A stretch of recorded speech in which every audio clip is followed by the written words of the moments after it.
S'ils l'ont fait, pourquoi pas vous? Salut à toutes et tous, c'est Yassine Scali et bienvenue dans la tête d'un CEO, le podcast qui vous inspire à entreprendre. Depuis 5 ans, je vous propose de faire un petit tour dans la tête de un ou une entrepreneur chaque semaine pour justement s'inspirer de leur état d'esprit et de leur parcours. Mon objectif, il est hyper simple, c'est voir un maximum de personnes se lancer, entreprendre et miser sur elles.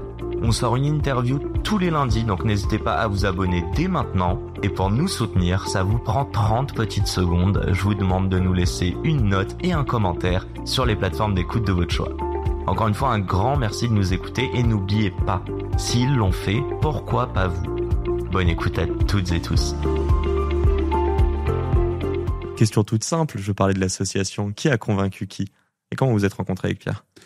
Pierre, on s'est rencontrés, je te dis, en 2014, il y a à New York, enfin, pardon, 2014, excuse-moi. En 2000, un peu avant, du coup, 4.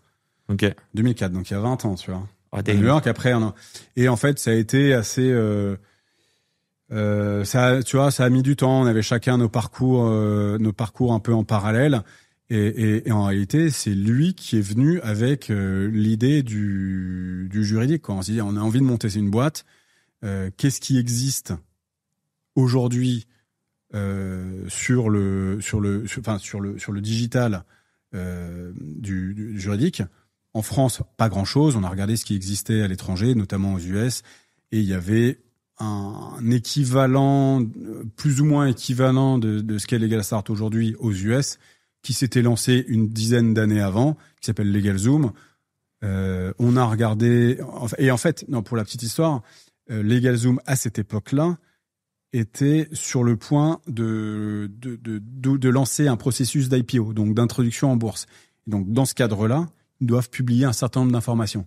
Donc ils avaient sorti une grosse presse qui était disponible publiquement, à laquelle on a eu accès. Donc on a potassé ça et on a regardé les spécificités du marché US, comment ça se comparait avec le marché en France. Est-ce que l'opportunité évidente qu'il y avait aux US, elle pouvait être répliquée en France? Et on s'est convaincu qu'il y avait que les opportunités étaient assez similaires et qu'on pouvait également répondre à la même problématique en France que celle à laquelle LegalZoom avait répondu aux US, à savoir aider les entrepreneurs à se lancer, à créer et gérer leur boîte. Ok. J'ai l'impression, dis-moi si je me trompe, en plus j'étudie au Canada, donc j'ai vraiment une bonne impression. Ah ouais, ouais, okay. J'ai fait 4 ans au Canada. Cool. Une boîte, tu la crées en une après-midi là-bas. En France, ça prend beaucoup plus de temps, en tout cas historiquement. Est-ce que justement, quand tu commences à regarder LegalZoom, c'est le même pain qu'ils ont, c'est le même problème auquel ils répondent? En fait, il y a 20 ans, c'était plus dur aux US de créer une boîte. Ouais, mais ça l'est encore aujourd'hui et c'est différent d'un État à l'autre. Sauf dans le Delaware. Mais la beauté du modèle en France, c'est que ça fonctionne de la même manière que tu sois à Paris, Lyon, Marseille, etc. Donc, t'as quelques spécificités citées dans les territoires, mais sinon, c'est la même chose. Okay? Et donc, en fait, ce que tu fais en développant, donc tu peux scaler ça assez rapidement, pour autant que tu arrives à attirer suffisamment de monde sur ton service. Aux US, ils ont dû développer le service, et ils doivent développer maintenir 50 États. Ouais, sur tous les États, avec potentiellement des spécificités, même jusqu'au comté. Donc, plus simple pour nous, même si, tu l'as souligné, en France, ça reste quand même hyper compliqué. Et plus ils veulent simplifier, plus ils complexifient, plus les gens sont un peu perdus, quoi. Donc, dans tous les cas, quoi qu'il se passe, nous, finalement, notre business, c'est d'accompagner, c'est de simplifier la complexité administrative en France, tu vois. C'est de la rendre accessible et te permettre à toi, entrepreneur, de déléguer tout ça et de pas t'en soucier.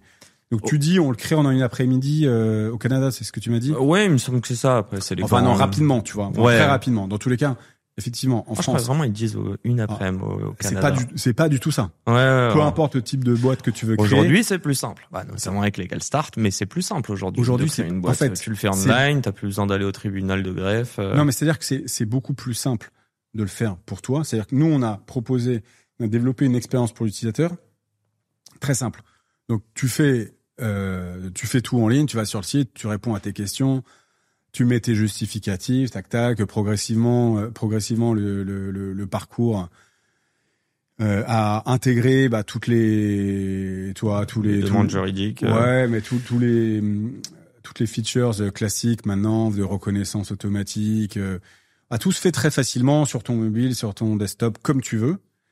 Derrière, en revanche, on a mis en place tout un système et un process de validation automatique de ton dossier. On repasse derrière, donc tu as une couche manuelle encore. Donc de plus en plus faible. Tu parlais de l'IA, clairement l'IA nous aide à on va parler de l'impact de l'IA sur les 2 dernières années. Ouais. Et donc ça nous aide grandement à automatiser progressivement davantage nos process. Mm-hmm. Néanmoins, il reste encore une toute petite partie. T'as encore en fonction des produits, des services. Là, on parlait de création, mais t'en as d'autres. En fonction des services, t'as une partie qui est plus ou moins, t'as encore une petite partie plus ou moins importante d'accompagnement et de validation humaine. Donc on a des équipes. Aujourd'hui, on est 170 là, essentiellement à Paris. Vous êtes où là à Paris? On est vraiment pas loin d'ici, dans le 10e à Paris. Okay. On a aussi un bureau à Bordeaux. Okay. Donc principalement ici. Et donc c'est une partie de cette équipe qui valide ce qui reste à valider. Ensuite, tu as une transmission automatique administration. Donc, tu parlais des greffes, etc. Greffe, INPI, machin. Le dossier revient et toi, utilisateur, en fait, tu dois juste attendre que cette partie administrative soit traitée. Mais tu ne l'as pas encore. C'est pas encore au sein d'une après-midi, tu vois. C'est la fin de cet épisode. S'il vous a plu, prenez 30 secondes pour nous laisser un commentaire et une note sur la plateforme d'écoute de votre choix. On a encore des dizaines d'épisodes en stock, donc je vous laisse fouiller. Et d'ici là, n'oubliez pas, s'ils l'ont fait, pourquoi pas vous? Encore une fois, un grand merci de nous avoir écoutés et à très vite pour un nouvel épisode. Ciao.